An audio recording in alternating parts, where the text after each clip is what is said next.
I had come out to check out a potential camping spot that's quite local to where I live, but at the minute, in the height of summer, I can't even get to it because it's on the other side of this really thick hedgerow. But I think there's a saying about lemons and lemonade or something, and I think it goes something like, when life gives you lemons, film a first look video of your Osprey Hikelite 18 day bag. So I'm going to find a tree or something that I can sit down on and let you have a look at it. In all fairness, I think there's a bit too much road noise around here anyway for a camp.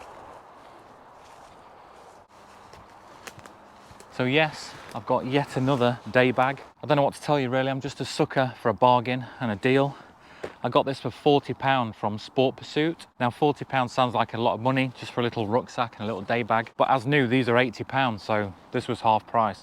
I think the way that Sport Pursuit work is they buy in sort of end of line, end of season models, so there's probably a new model of this out, but this will be the previous model and that is therefore half price, which I don't really care about. I'd rather just get it half price. If you follow the channel, you'll know that I've tried brands like Low Alpine, Carrymore. I've got a Decathlon day bag as well, and I've never been able to find one that's comfortable to wear for a whole day for whatever reason, whether it's the fit or the size or whatever it might be. Now the big rucksacks that I've got that I use for my wild camps are 3 Osprey bags, so I thought I'd try an Osprey day bag just because I like the fit and I like the way that they fit my body and the way that they feel. I'll just give you a quick rundown of the main features of it. So you've got 2 really big stretchy side pockets. That's a 1 litre big size Nalgene bottle there, made better with my own logo on it. That fits nicely in the side. You've got the same size pocket on the other side as well. You've got compression straps on both sides of the bag. So once you've put your stuff inside it, you can cinch it down so that nothing's moving around inside there. You've got a really nice mesh back on the bag as well, which keeps the main body of the bag away from your back and lets you get some airflow and a bit of breathability to stop your back sweating too much. You've got some padded straps for a decent level of comfort.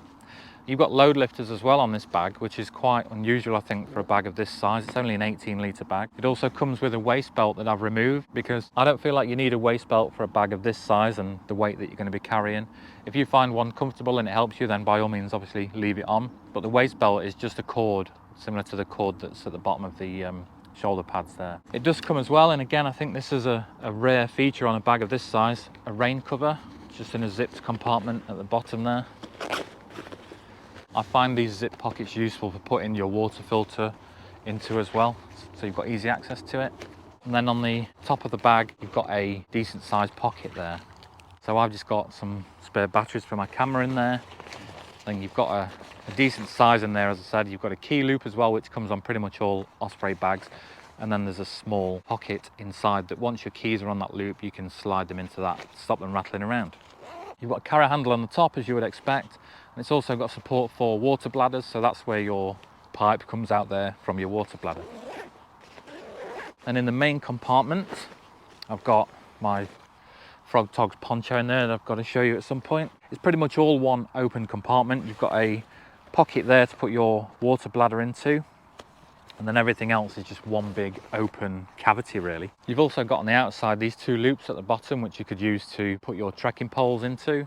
So if you thread your trekking pole through the compression strap at the side, put the ends through there, that'll be a decent place to store those. It's made from 100D nylon material, so it should put up with a little bit of abuse. And as I said, it's an 18 litre bag, but I'll put the full dimensions and all the geeky specs on screen as well if you do want to geek out properly on it.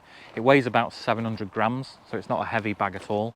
I'll put a link in the description and on screen to the bag at Sport Pursuit if they've still got any in stock. If you've never used the Sport Pursuit website or company before, it's probably worth pointing out that they can come across as seeming a bit dodgy when you first go to the website, because you need a login, you need to sign up and log in with your email address. I don't know why they do it like that, but it does make them come across as a little bit dodgy.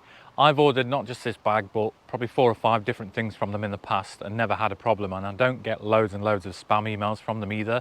I just get the usual kind of email when they've got a special offer on or something like that.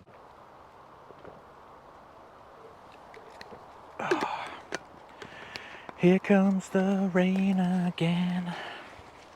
So as I said, this is just a first kind of look, first impression of the bag really. I've had it for a couple of weeks now. I've taken it on holiday for a week and I've done a few short walks with it. So I will be using it over the coming weeks, months, hopefully a year or so, and I'll report back on how it performs over time.